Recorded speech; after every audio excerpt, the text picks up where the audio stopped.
Buenos días a la redacción del diario La República, a quienes nos están siguiendo a través de nuestra página web, y bienvenido el ministro de Transporte, Jorge Eduardo Rojas, a un Insight LR. Muchas gracias.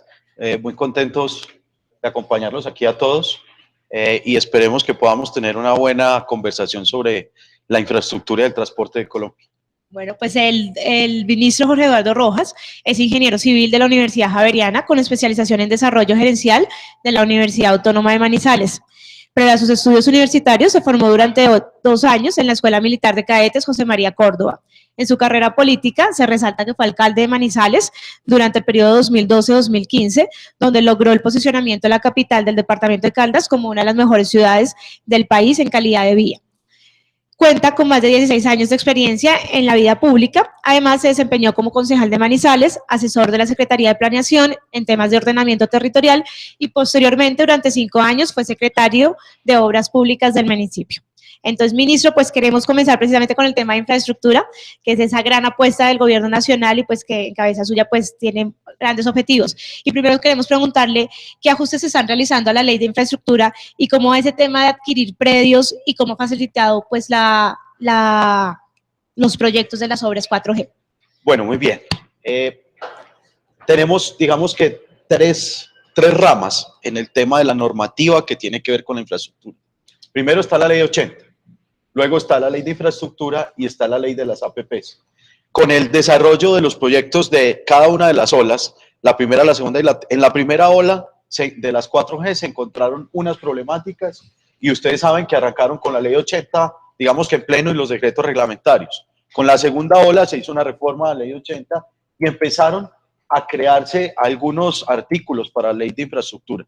Y con la tercera ola ya salió la ley de APPs, ya se modificó algunos artículos definitivamente de la infraestructura. Y ahora, luego de que ya la tercera ola está en marcha o conocemos los problemas, cuando la tercera ola arranca a estructurarse y a hacer cierres financieros, ya es que la primera ola y parte de la segunda está en ejecución. Y nos empezamos a dar cuenta de los verdaderos problemas que tiene la infraestructura. Por ejemplo, predios que están en la lista Clinton. ¿Qué hacer con un predio que está en la lista Clinton? Un consorcio o un concesionario no teme profundamente, y hay que entenderlo, en hacerle una propuesta siquiera económica a un propietario que esté en la lista Clinton, porque eso le va a traer problemas. Entonces estamos determinando qué hacer con ese predio para que él no tenga problemas.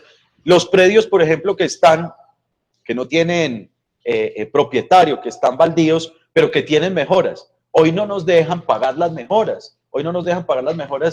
¿Y qué hacer si no nos lo entregan, si no pagamos las mejoras? Por eso se está haciendo esa reglamentación. Ese tipo de cosas con los predios estamos tratando de arreglarla ahorita en este proyecto de ley de reforma de la ley 80 y de algunos artículos de la infraestructura.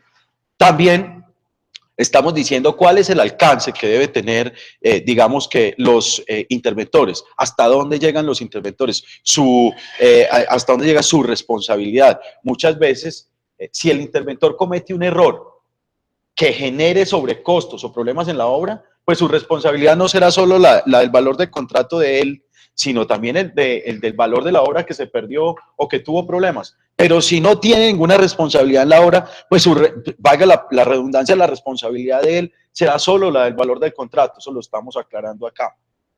Estamos diciendo que debe haber inhabilidades. Cuando usted es interventor en una, digamos que entidad del Estado, no puede ser contratista, por otro lado, en otro proyecto en la misma, porque sería como medio juez y parte y conocería cosas de la misma entidad que no debe conocer un contratista. Ese tipo de cosas se dejan claras. Pero la gran apuesta de este proyecto de ley es otra. La gran apuesta es por la transparencia. Nosotros en el proyecto de ley estamos integrando un artículo que habla de los pliegos tipo de contratación.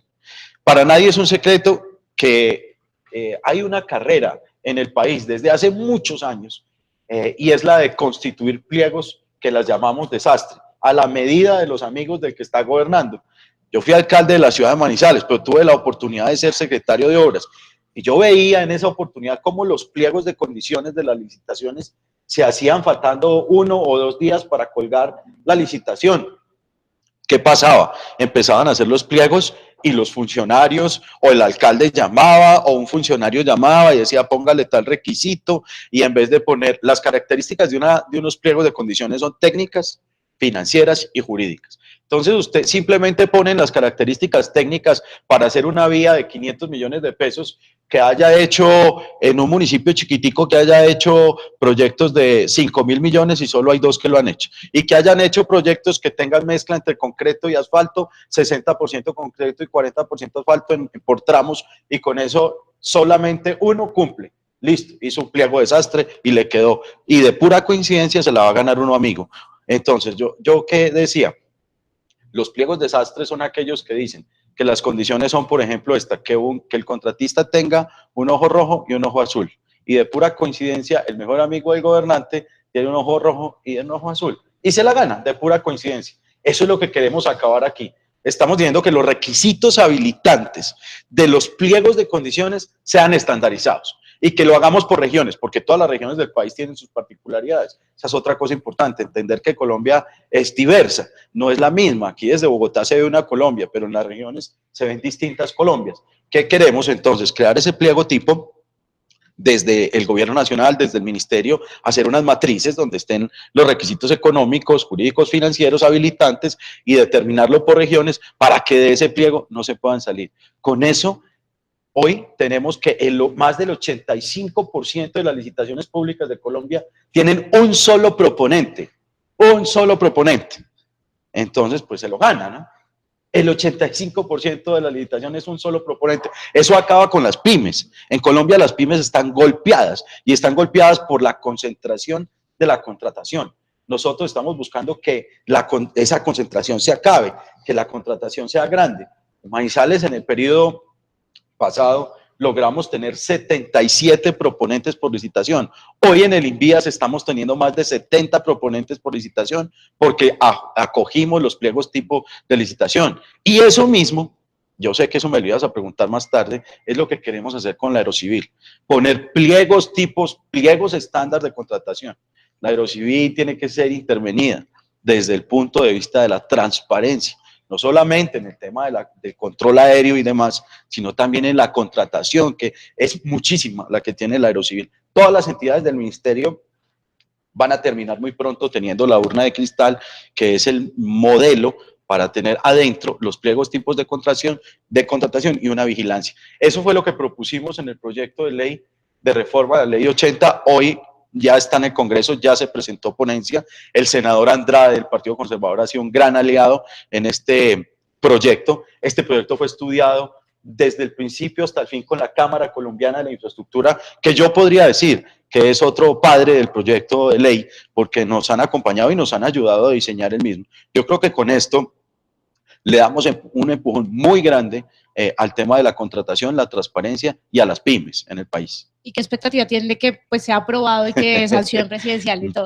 Toda. Yo creo que el Congreso de la República va a ver lo positivo que es este proyecto, va a ver que le vamos a dar transparencia al país, va a ver que con esto las regiones van a poder contratar de una manera más transparente, y se va a acabar el cuento de que es pecado contratar con una región, porque como hay pliegos estándar, pues no hay problema de corrupción, no hay problema de que la transparencia se vea manchada. Yo creo que todo lo contrario, esto le va a dar fuerza a los congresistas que todos representan una región, de decir que mi región tiene pliegos estándar y no tiene problemas para contratar. Claro que sí. Bueno, ministro, sigamos con preguntas sobre la infraestructura. Juan Pablo Vega, periodista de Economía, tiene la siguiente pregunta. Ministro, buenos días. Le pregunto atrás. Le pregunto sobre el plan logístico. ¿Cómo va su implementación? ¿Cómo ha avanzado? Bueno, miren, esta es la apuesta del país, ¿no? La competitividad pasa por muchas cosas, pero cuando hablamos del Ministerio de Transporte, del sector de infraestructura, pues la competitividad está basada en que yo no piense solamente, primero en un modo, el modo carretero, que es el modo rey en Colombia. O sea, tenemos que tener intermodalidad. El modo carretero es muy importante, pero tenemos que darle también importancia al modo férreo, al río, ¿sí? y a los aeropuertos. Y para nadie es un secreto que el modo férreo está en pañales, estamos muy quedados, pero estamos haciendo una apuesta fuerte para sacarlo adelante. Tenemos corredores férreos viejísimos en el país, con trazados de hace 50 y 60 años, Nosotros tenemos que primero repensar los trazados del modo férreo. Para eso hay unos recursos en la ANI y también en Invías donde vamos a tratar de mejorar curvas, radios de giro y, ¿por qué no en el futuro pensar también en empezar a pasar por las montañas y hacerle túneles a los trenes? Eso se hace en todas partes y aquí no podemos pensar en sostener una altura, los cambios de altura que tenemos. Hoy las 4Gs de Colombia, uno de los grandes retos que superó, nosotros subíamos mucho para volver a bajar en las carreteras colombianas. Eso acaba con la competitividad del vehículo, porque tiene que hacer un esfuerzo más grande y consumir más combustible y todo lo del carro, llantas, de todo. Se trató de sostener una altura media. Eso mismo tenemos que hacer con los ferrocarriles. Con el tema del río, para nadie es un secreto que hemos hecho una apuesta, se está moviendo mucha carga. En el tema de la navegabilidad del río Magdalena, a pesar de los problemas del consorcio Navelena, y ustedes saben la noticia del día de ayer, y es que en la audiencia lo que terminó pasando es que nos presentaron una propuesta de nuevo, con nuevos jugadores, que parece, donde está, por ejemplo, empresas de Carlos Slim, donde esperamos que nos puedan en un mes entregar todos los papeles completos para el cierre. Si lo hacen, vamos para adelante, pero si no, ya no más. Ahí tendríamos cierre del proceso y sacaríamos una nueva licitación que ya donde tenemos los pliegos listos. Pero la navegabilidad del río Magdalena es una realidad. Hoy estamos moviendo muchísima carga, pero no podemos pensar solo en Magdalena. Está el río Meta. Hay muchos ríos en el país. La Orinoquía es un sector riquísimo en corredores navegables para el país. Esa es una apuesta que tenemos que sacar. Y por supuesto el tema aeroportuario. Mire, el desarrollo que ha tenido el país en los últimos 4 años en el tema aeroportuario es impresionante. Cerca de 2.5 billones de pesos han sido invertidos en los aeropuertos del país. Y no solamente en los importantes, claro. En El Dorado, una gran inversión. En el aeropuerto de Cali, en Palmira, una gran inversión. El de Barranquilla, el de Cartagena. Sí, se han hecho grandes inversiones allí, pero también en otros aeropuertos intermedios. Ahorita estamos haciendo una apuesta para sacar adelante el aeropuerto de Armenia y el de Neiva. Se está arreglando el aeropuerto, pero de una manera importante, el de Ibagué y todos los aeropuertos del país, inclusive los de territorios nacionales, de manera que hay una intermodalidad. Pero esa intermodalidad está en pañales en infraestructura de logística. ¿Cómo hacer los cambios intermodales? ¿Cómo hacer para que del modo carretero lleguemos al fluvial? ¿Cómo hacer que del modo carretero lleguemos fácilmente al aéreo? ¿Cómo hacer para que del modo carretero tengamos una óptima operación con los puertos marítimos? También se dieron cuenta ustedes la semana pasada que a raíz del huracán, pues hubo un represamiento de carga terrible en Santa Marta. Terrible es terrible. Terrible es que teníamos represados 400 tractomulas que no habían podido salir en 10 días y nos tocó ir a intervenir. Esto es un negocio entre un privado y otro privado, pero no importa, nos fuimos con la superintendencia, el viceministerio de transporte, a hacer una tarea de enturnamiento y tratar de sacar la carga de una manera rápida. Pero la intermodalidad y la infraestructura logística es lo que estamos trabajando en el Plan Maestro de Transporte Intermodal 2. Entonces, las dos cosas, porque de verdad van de la mano las dos. El Plan Maestro de Transporte Intermodal 2 es el gran sueño. Yo les voy a contar uno a uno cuáles son los pasos. Primero, el tema logística. Y en el tema logística, el DNP está haciendo un esfuerzo muy grande con unos consultores internacionales, que en este caso son EPIPSA. Están haciendo un esfuerzo por tener cada uno de los corredores logísticos del país y presentarle cuál es la apuesta de cada uno de esos corredores. Cómo hacer en el corredor logístico Bogotá, Cali, Medellín, Barranquilla, entre Bogotá, Medellín, Bogotá, Buenaventura, Bogotá, Santa Marta, Medellín, Santa Marta, Medellín, con cada uno de los nodos importantes, cuáles son las apuestas, cuáles son las infraestructuras que hay que hacer, dónde hay que hacer las centrales, los patios de contenedores, cómo debería ser el cargue y descargue. A mí los transportadores me decían hace poco, miren, nosotros estamos en crisis y está clarísimo que hay una crisis en el tema carretero. No podemos dejar a un lado, cuando usted hace un desarrollo logístico del río o del mar o de los puertos en el mar, no podemos dejar de lado al transportador de carga. ¿Cómo lo integro? Esa es la gran apuesta ahorita. ¿Cómo lo integro? Para que quienes queden en el negocio queden bien, para poder proteger al pequeño transportador y que no solamente sean grandes empresas de transporte. Ese es el gran sueño. El segundo punto del Plan Maestro de transporte intermodal es la optimización de accesos urbanos. Estamos haciendo unas 4Gs impresionantes. Entonces usted coge corredores donde se gana 2 horas, 3 horas y hasta 4 horas. Usted, Bogotá-Santa Marta tenía un tiempo y ahora tiene otro. Bogotá-Villeta tenía un tiempo y ahora tiene otro. Pero ¿cómo hacer para que usted no pierda ese tiempo en los accesos de las ciudades? Porque lo pierde. ¿Sí? Cuando usted llega a Bogotá, ahí quedó toteado y tiene un gran lío porque puede perder 1 hora y media y a veces más de lo que ganó en el corredor.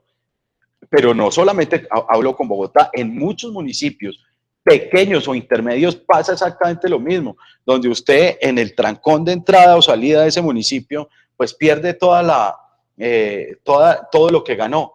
Ahí estamos haciendo, o está haciendo Steve Davis, un análisis muy juicioso de la valoración de tiempos, de la valoración de movimientos y cuál sería la solución ingenieril, cuál sería el proyecto puntual que hay que hacer a la entrada y a la salida de esos municipios que afecta a los principales corredores que ya fueron escogidos en el país.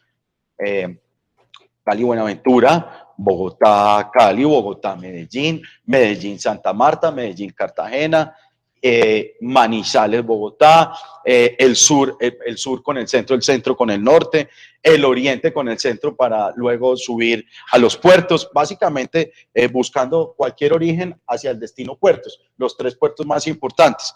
En ese orden de ideas se están sacando y esperamos tener para finales de noviembre el resultado del plan de transporte intermodal. Lo vamos a presentar en el Congreso de la Cámara Colombiana de la Infraestructura y en este momento ya tenemos muy avanzado el tema de la optimización de accesos urbanos. El punto 3 es la profundización de las fuentes de pago. En el país, nosotros somos expertos en hacer proyectos y dejarlos ahí. Proyectos muy chéveres, muy bonitos, inclusive unos render maravillosos, a veces con diseños fase 2, a veces con diseños fase 3, pero sin fuentes. En este plan tenemos unos grandes consultores, en este caso es Económica, que está haciendo el análisis de cuáles pueden ser las fuentes de pago. El Tesoro Público, valorización, plusvalía, cualquier tipo de fuente están estudiándola para decirnos, este proyecto se debe hacer en la entrada y en la salida de Cali, en la entrada y la salida de Medellín, y esta sería la fuente de financiación, local, regional, nacional y privada, ¿sí? O el peaje o lo que toque hacer en ese lugar. Ese tipo de soluciones las están estudiando para entregárnoslas en la misma fecha. El cuarto nodo sería la normatividad de transporte y logística. Esto tiene que ir acompañado de un desarrollo y un avance en la normatividad puntual en carretera, la normatividad en vehículos, la normatividad de transporte, la normatividad de logística. Por ejemplo, hoy el país no puede seguir teniendo a las tractomulas como bodegas. Usted va a cualquier central de despachos y encuentra que muchas veces una tractomula la dejan 3 y 4 días esperando, a veces más. Esa tractomula se convirtió en una bodega y no se le paga el stand-by. O que el cargue y descargue, que en la norma está de 6 horas, pues se demora 12. Pues debería entonces pagársele las 6 horas de diferencia. Pero para que eso no pase, porque eso le va a pegar un golpe a la competitividad, lo que tenemos que tener es unos proyectos de infraestructura logística y una normativa que lo acompañe. Esa normativa también se está trabajando, la está trabajando GIA Abogados. Y por último, la maduración de cada uno de los proyectos identificados. Cada proyecto se va a madurar y se va a dejar en una etapa tal que sea fácil de entregar. Yo creo que con eso resumo en qué va el tema logístico y el plan maestro. Claro que sí, ministro. Bueno, sigamos con el tema de las carreteras. David Romero, periodista de Economía, tiene la siguiente pregunta. Bueno, ministro, pero hay 2 cosas que yo sí quisiera puntualizar con usted y es, por un lado, porque usted está hablando precisamente de todo el plan logístico y todo el plan y todas las medidas, pero en la actualidad y en la realidad uno sigue viendo que los usuarios se siguen quejando en las vías por 2 cuellos de botella principalmente que usted ha mencionado. 1, que son los peajes y 2, que son los accesos a las ciudades. ¿Qué hacer? Ustedes lanzaron recientemente un plan de movilidad. ¿Qué hacer? Porque finalmente en el puente pasado el tema de acceso también se terminó volviendo un caos para muchos usuarios que fueron lo que reportaron esto fue en las vías. Esto fue terrible. Mire, yo estuve el viernes en el éxodo revisando todo el éxodo que funcionó y el lunes estuve en el retorno. Por supuesto, este es el puente que más vehículos mueve en todo el año. ¿Por qué? Porque era la semana de receso. todo mundo salió. Pusimos en algunas zonas, como por ejemplo Anapoima a Bogotá, los 2 carriles entrando. Antes era uno solo y colapsaba con uno solo. Ahora los 2 y con los 2 colapsó. ¿Por qué colapsó? Porque en la entrada a Bogotá había un lío. En la 13 teníamos un lío tremendo, que había un emposamiento y entonces estaban pasando los vehículos a 2 kilómetros por hora, medido, a 2 kilómetros por hora. Entonces de nada sirve que usted haga todo un trabajo de ahí para atrás en la vía nacional, cuando en el acceso, que es lo que tú dices, en el acceso a la ciudad tenemos un gran lío. En la vía de Melgar a Bogotá, perfecto, no había ningún lío, pero en Chinauta el peaje colapsado totalmente. Entonces usted miraba de Chinauta para atrás, usted veía 5 kilómetros de trancón, 5 kilómetros de trancón. Entonces, no, que pongamos más cangureras para que podamos correr. Eso es un paliativo. Eso ayuda ahorita en la temporalidad. La solución, peajes electrónicos. No hay otra. Como en cualquier país donde tenga un gran desarrollo logístico o un gran desarrollo de infraestructura, peajes electrónicos. Primero, le estamos exigiendo a las concesiones tener peajes electrónicos y muchas de ellas lo tienen, pero tienen que y lo mismo para las vías no concesionadas. Para todos es conocido que se adjudicó un contrato de peajes electrónicos para las vías no concesionadas del Invías. Eso está muy pronto a iniciar, pero tampoco sirve de mucho tener unos peajes electrónicos en unas vías y otros en otras que no hablen entre sí. La idea es que usted tenga un chip que le sirva a todos los peajes. La idea es que usted tenga un chip que esté amarrado a su tarjeta de crédito o que usted haga un prepago y pase por cualquier peaje del país. El ministerio está haciendo esa interfase, el área de transporte y de avance logístico está haciendo esa interfase en el ministerio y esperamos que el año entrante podamos ponerla a funcionar. O sea, muy rápido vamos a tener cada uno de los peajes con tema electrónico. Pero la idea es que haya un solo chip, varias formas de pago con un solo chip y que usted pueda pasar por cualquier parte del país. Y con los accesos, con el desarrollo del plan maestro de transporte intermodal 2, con los accesos, cuando se empiecen a hacer las obras, el mundo va a ser otro. Pero hay otros problemas en la vía. Miren, en el sobrevuelo, en la operación retorno, uno veía que un solo carro varado generaba el lío más grande del mundo. Entonces estamos haciendo todo un despliegue logístico para tener carros, talleres, mecánicos en la vía. Hay que hacer un plan de sensibilización impresionante con la gente, para que la gente ponga a tono su vehículo para salir. No puede ser que usted tenga 1.200 carros varados en un puente. No puede ser que el país tenga 1.200 carros varados. Es impresionante. La gente debe hacer un mantenimiento preventivo mínimo a los vehículos y a eso le tenemos que apuntar.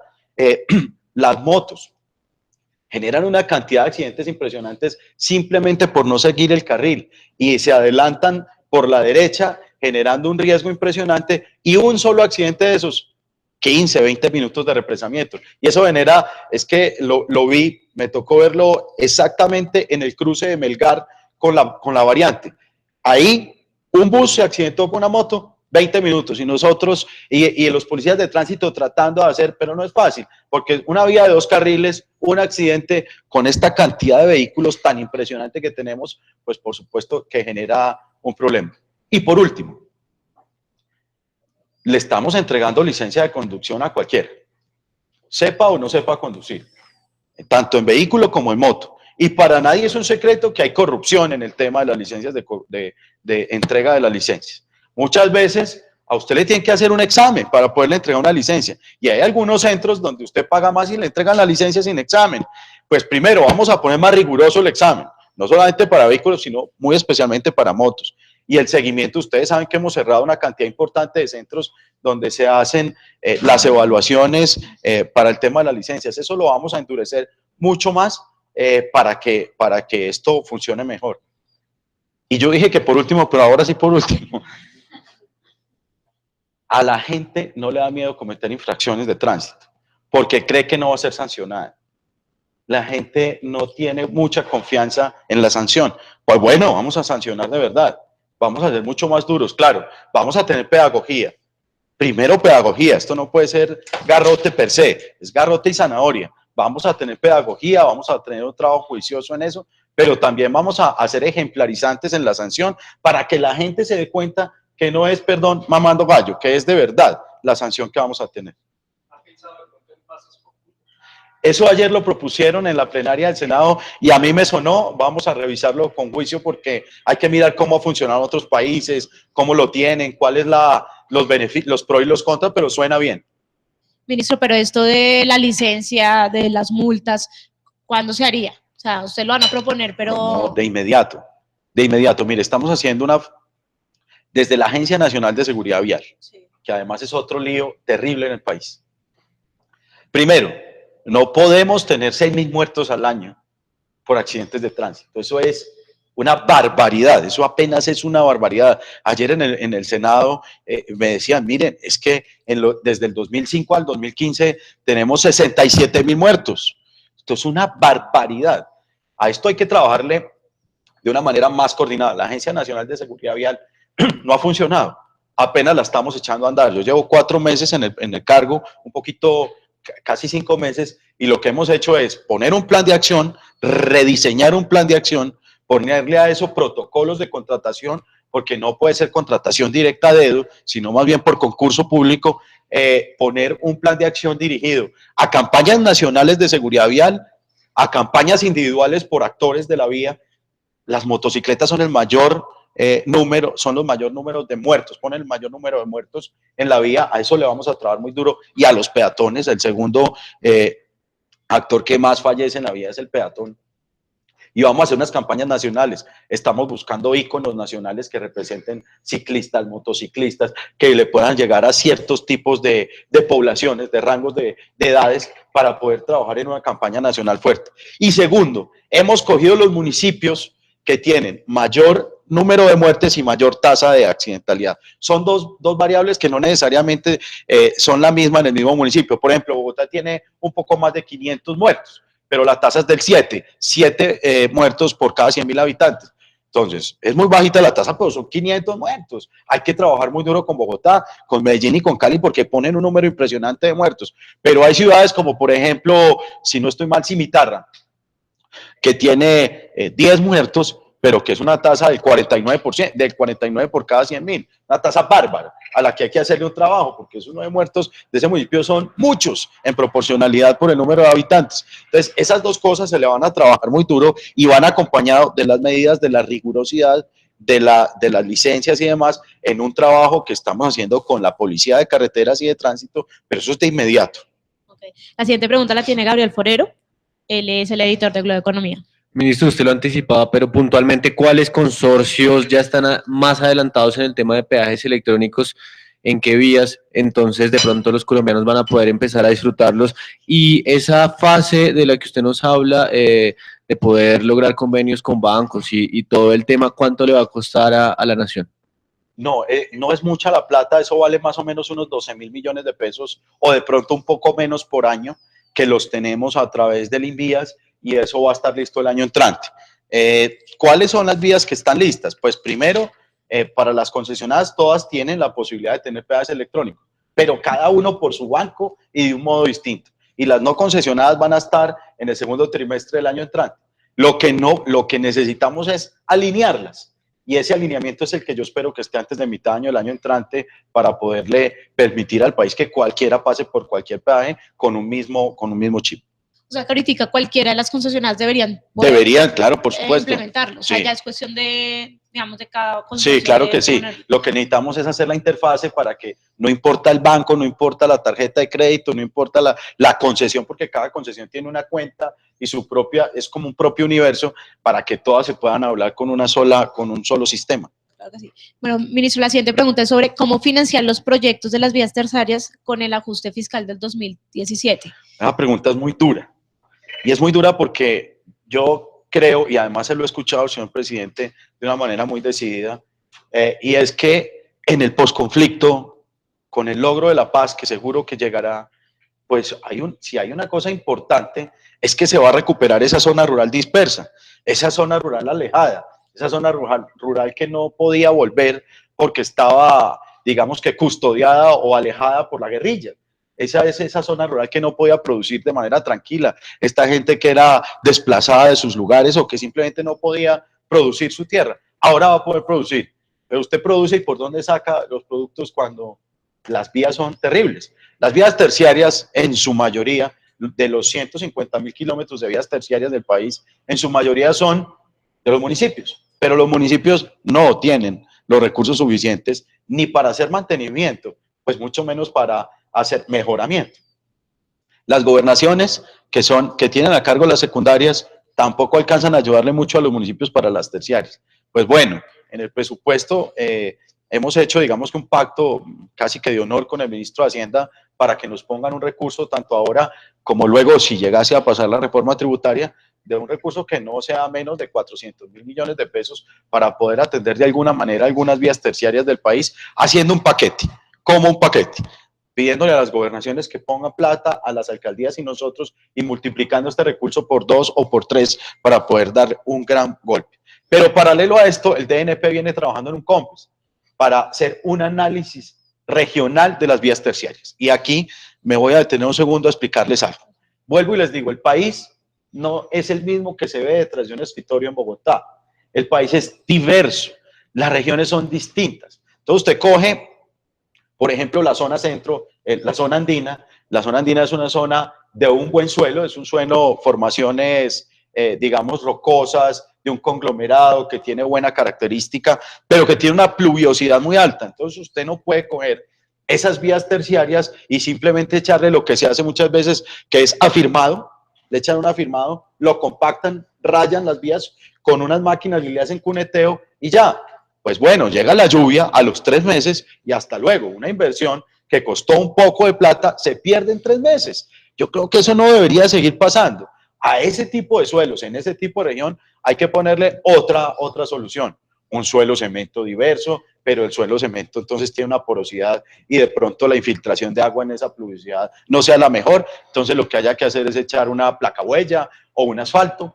Si pasamos a la Orinoquía, pues allá también llueve mucho, pero el suelo es distinto. Si pasamos a la zona norte, entonces podemos encontrar arcillas expansivas, entonces el suelo tendrá que tener otro tratamiento. Y por eso le hemos encargado al INVIAS que coja todo ese equipo de expertos y nos haga una categorización de los suelos del país y nos haga una propuesta de diferente tipo de intervención, porque no podemos seguirle metiendo 600 millones de pesos por kilómetro a las vías terciarias porque nunca las vamos a acabar.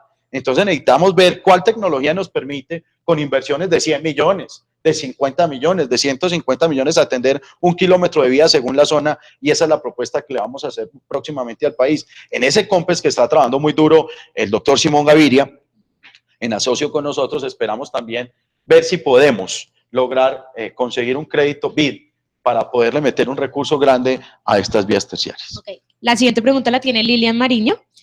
Le va a preguntar sobre ese plan maestro que ya nos había comentado. La chiviera. Queremos saber qué prioriza esa segunda fase del plan y con qué recursos contará. Usted nos contaba un poco de dónde van a salir, si ya hay algunos seguros. Bueno, lo que prioriza, como te dije ahora, son primero la logística, cómo desarrollar la logística. Segundo, los accesos a las ciudades, las obras de los accesos a las ciudades, si hacer intercambiadores, si hacer puentes, si hacer viaductos, si hacer túneles, qué hacer con cada una de las obras a los accesos a las ciudades de los principales corredores logísticos del país. Y la financiación es lo que está estudiando el equipo del proyecto. Nos van a decir, pero lo que sí está claro es que va a ser una mezcla de fuentes. Tesoro, por supuesto recurso del municipio propio de donde esté el proyecto, del departamento, valorización, plusvalía, todo tipo de fuentes, puede ser APPs, ¿cierto? Que tengan, por ejemplo, cobro por uso, lo que sea que podamos tener, ellos nos van a presentar todas las opciones en cada uno de los proyectos que se den. Bueno, la siguiente pregunta la tiene Carlos Rodríguez, él es periodista de la sección de empresas. Ministro, buenos días. Se viene la aprobación del presupuesto del próximo año. ¿Qué tanto les afectó el recorte? Cuando hay un recorte fiscal, todos tenemos que asumir proporcionalmente el recorte. De manera que es duro, pero lo tenemos que aceptar. Así que yo no voy a llorar, como se dice, porque nos hicieron un recorte. Tenemos que ser lo suficientemente efectivos. No es fácil, para nada, pero tendremos que ser lo suficientemente efectivos para ejecutar con lo que nos queda. Nosotros, por supuesto, tenemos problemas, porque con el recorte pues se van a acabar los alcances de algunos de los proyectos que tenemos en el ministerio, pero con eso tenemos que trabajar. No podemos llorar, eso le tenemos que hacer para adelante con lo que nos dieron. Eso sí, esperamos que si pasa la reforma, ahí nos den un empujón importante. Precisamente sobre ese punto queríamos tocar el tema de la reforma. John Guzmán, periodista de Economía, tiene la siguiente pregunta. Buenos días. ¿Cree que en la próxima reforma tributaria se debe aumentar el IVA a las compras de camiones para desestimular tal vez la sobreoferta que hay? Lo primero es que nosotros no vamos a opinar sobre la reforma, ninguno de nosotros va a opinar sobre la reforma, porque la reforma aún no la conoce el país, yo no puedo ponerme a opinar. Lo único que sí creo es que al tema de camiones hoy en el país, con todos los problemas que hemos tenido, lo que hay es que estimularlos y no ponerles más problemas. Claro que sí, pues precisamente un temita de camiones que pues no podemos dejar pasar es el de la chatarrización. María Alejandra Solano, editora de Especiales, tiene la pregunta. ¿En qué va el tema de chatarrización? ¿A qué conclusiones han llegado? Cuando yo venía para acá y el primer consejo que me dieron es, oiga, deje de hablar de chatarrización de paro y de Uber, porque a usted lo encasillaron en esa vaina y tiene toda la razón. Yo llevo 4 meses hablando solo de chatarrización, solo hablando de paro y solo hablando de Uber. Entonces solo le voy a decir que estamos en un muy buen diálogo con los transportadores para construir un documento que le dé alcance y redondee mucho mejor el decreto que salió. Pero por ahora lo importante es el apoyo al pequeño transportador, a la democratización del transporte, seguirlo apoyando de una manera decidida, por supuesto, pero también acabando con la corrupción que rodea todo este mundo de la chatarrización. Eso es clarísimo. Usted ya nos habló un poco del área civil, pero Joaquín López, periodista de negocio, tiene la siguiente pregunta. Ministro, buenos días. Precisamente ya pasamos de tierra a aire y ahí sí quería que nos contara en qué va ese revolcón administrativo en la aeronáutica. Bueno, mira, estamos muy decididos. Primero, a darle transparencia a todo el sector. Y uno de los puntos importantes es la aerocivil. Ustedes escucharon ayer al doctor Bocanegra que salió con toda a hablar de transparencia, a hablar de procesos. Allá se va a implementar la urna de cristal. Ahí se va a hacer seguimiento a cada uno de los procedimientos y procesos, como en el ministerio, como en el área de transporte del ministerio. No podemos permitir que un trámite entonces tenga, como se dice, un retén.